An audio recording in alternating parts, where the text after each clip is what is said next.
Hello my friends and welcome back to the channel. Thorgenic here, and today we are back on the Battle for Azeroth beta and we are taking a look at the Havoc Demon Hunter. Now overall the Havoc Demon Hunter is somewhat similar, very similar actually, to how it's been in Legion. There are a few important differences that we need to take into account, but the basic gist of it is you're going to use Demon's Bite to build up your Fury, and you're going to use Fury, you're going to spend Fury on Chaos Strike to deal your damage. Now there are some other parts of the rotation. I-Beam is your big DPS cooldown, well, one of your short DPS cooldowns. Metamorphosis is of course the big DPS cooldown. It is a 4-minute cooldown now. Even though we don't have the artifact weapon anymore, the cooldown has been lowered baseline to kind of make up for that. Fell Rush and Vengeful Retreat are still the mobility kit. Blade Dance for AoE damage.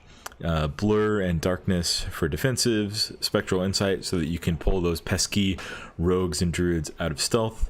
Still have our Interrupt, Chaos Nova, and Imprison for crowd control. It should be noted that Chaos Nova earlier in the beta was changed from a stun to a disorient, still AoE, but Blizzard changed it back from a disorient to a stun and just reduced the duration of the stun to 2 seconds, which is in line with other changes that have been made across the board in Legion to AoE. You still have Throw Glaive, which you can use from range. It has 2 charges here because of a talent that I've taken. And then Consume Magic is an important addition. Demon Hunters have been given a magical dispel that, similar to the way our Interrupt works, grants you Fury if you use it successfully. The other important thing to note is Chaos Brand. Demon Hunters are now the only class that brings this raid buff, but it gives 5% increased magic damage taken to Demon Hunters targets. So that'll be an important thing to consider when you're forming groups, or if you're considering, if you're a mythic raid leader, you'll want to make sure that you have at least 1 Demon Hunter in your group. If you're any raid leader, it's going to be useful to have that extra damage. It's going to help out all of your casters, anyone who's not dealing with physical damage. Another addition to the toolkit is Torment. Demon Hunters, because they have a tank spec, have been given their taunt for their DPS specs. Other than that, the basic toolkit is essentially the same as it is on live in Legion. So let's take a look at the talents, because Demon Hunters actually have some interesting synergy in their talents, and so a few different builds that, depending on tuning, hopefully will all be viable in at least some scenarios. So the first thing we're going to look at is the Momentum build. So we've got Momentum, which increases your Fell Rush, increases your damage done by 15% for 6 seconds. That's up from 4 seconds on live. Vengeful Retreat no longer gives you that damage buff, but it does give you 80 Fury over 10 seconds if it damages at least 1 enemy. So this gives you that damage window that you're going to try to keep up as high uptime as possible by using Fell Rush. It's a little easier to maintain that damage window. You're not going to be, Fell Rushing through your targets and spending half of the duration of that buff getting back into melee range. And then Vengeful Retreat you'll use to generate Fury when you need to, so that you can get more Chaos Strikes into those big damage increase windows. You'll also want to take Fellblade with this build, because what you are able to do, I'll just run in and show you on a dummy right now, to generate a lot of Fury real quick is Vengeful Retreat and then Fellblade right back in, and then your Fury bar is just filling up while you're spending your Fury on Chaos Novas.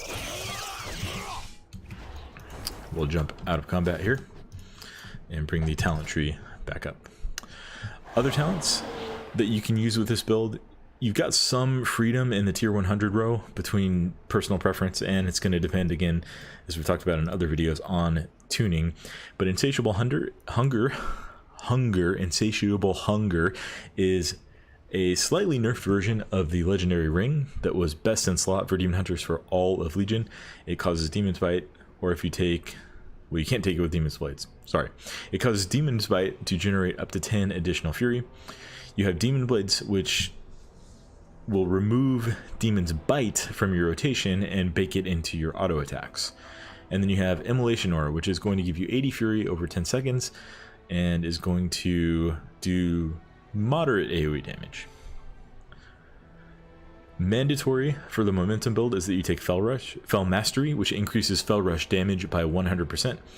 We'll talk about the other options in this tier as we get into other builds. Tier 104, you have some freedom here. This is basically your survivability tier. You've got Soul Rending, which gives you baseline 10% leech, and then an additional 10% leech while Metamorphosis is active. Something to note is that Metamorphosis already gives you 20% leech. So if you take Soul Rending, you'll have 40% during meta. This is not nearly as crazy as it is on live, where you essentially are in God mode when you invoke Metamorphosis, but it'll still be really, really strong, especially for questing and for trying to solo elite mobs in the world. Desperate Instincts is going to buff Blur, which is still a very strong ability. Baseline Blur reduces your damage taken by 35% and gives you 50% dodge. If you take Desperate Instincts, that bumps the damage reduction up to 50%. And then it'll also, if your Blur is not on cooldown and your health drops below 35%, it will automatically activate it for you. Netherwalk is the same as it is on live. It gives you a 100% movement speed increase and makes you immune to damage, but you can't attack while it's up. Now in the 106 tier, we have one of the most controversial abilities that's been added to the Demon Hunter toolkit, Dark Slash. Slash an enemy for 849 physical damage and increase the damage your Chaos Strikes deals to them by 40% for 8 seconds.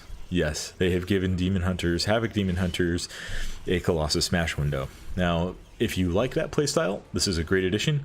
If you don't like that playstyle, then you're going to be really hoping that this is not tuned to be more powerful than the other talents in this tier, which currently, and we're still in beta, so everything is subject to change, but currently this is a very, very strong talent, and you're probably going to be using this regardless of the other talents that you choose.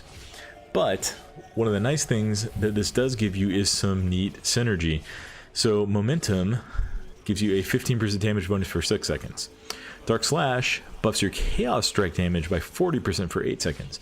So you can stack these two abilities, and if you've been able to fill up your Fury bar, dump a bunch of Chaos Strikes into that window. So there's some synergy there. You can do some nice things, but it is a Colossus Smash debuff type window that a lot of people, myself included, are not really fond of playing. So that's kind of what the Momentum build is going to look like. 108, you've got your crowd control tier. You have a single target stun in Fell Eruption. You have Master of the Glaive, which gives you a slow for 50% every time you hit, for every enemy that you hit with Throw Glaive. And then Unleashed Power just removes the Fury cost of Chaos Nova and reduces its cooldown by 33%. So you basically get to choose if you want a slow or if you want an AoE stun on a 40-second cooldown, but it's only a 2-second stun, or a single target stun on a 30-second cooldown for 4 seconds, but it's single target. The other builds that we have are the Demonic build that is similar but not quite as nice as the one that we have on live. For this one, you know, I-Beam causes you to enter Metamorphosis for 8 seconds after it finishes dealing damage, and then you'll also take Blind Fury with that, which will cause I-Beam to fill up your Fury bar. Now we have a maximum of 120 Fury on the beta. This was recently buffed from 100, so if you fill up the Fury bar, you will get 3 Chaos Strikes before you have to build any more Fury, assuming that you don't get any procs, which bears mentioning. So on live, if Chaos Strike critical strikes, you get Fury back. In BFA, this has been changed to just a flat 40% chance. So unless you were in best in slot gear across the board, this is going to end up playing relatively similar to how it's on live. I think on live, my Demon Hunter has about 45% crit, and he's in mostly normal and Taurus gear. Not in the best optimized for Havoc, because I do play both specs and he's an alt.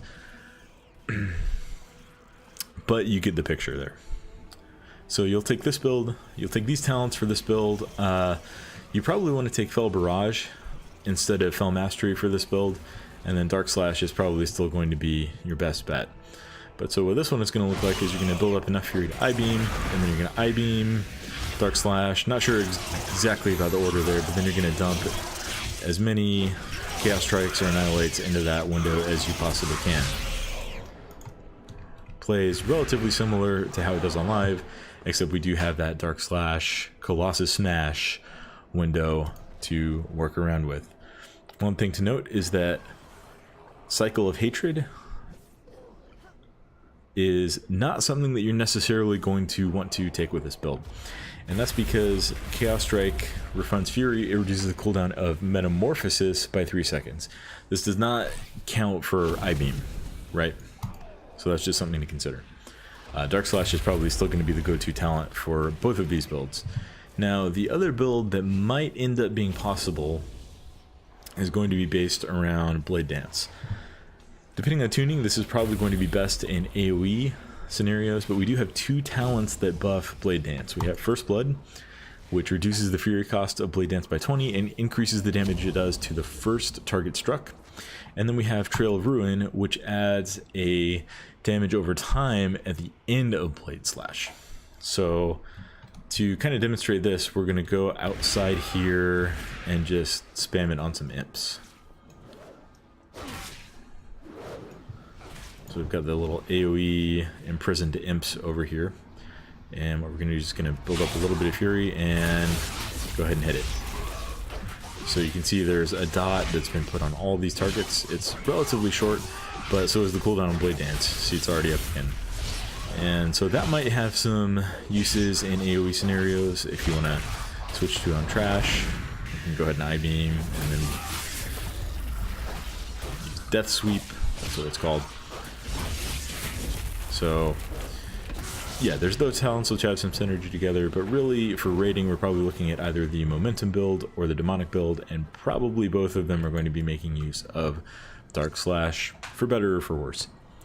So yeah, that's our overlook, our preview for the Havoc Demon Hunter. If you guys have any particular specs that you want to see next, please go ahead and let me know in the comments down below this video. And if you made it this far and you've been enjoying this series so far, please consider giving us a like and a subscribe on the channel. We're looking to put out a lot more content going into BFA, and all of your support is greatly appreciated and greatly helps us do the things that we're trying to do. Thanks, and have a great day, and we will see you in that next video. Bye-bye.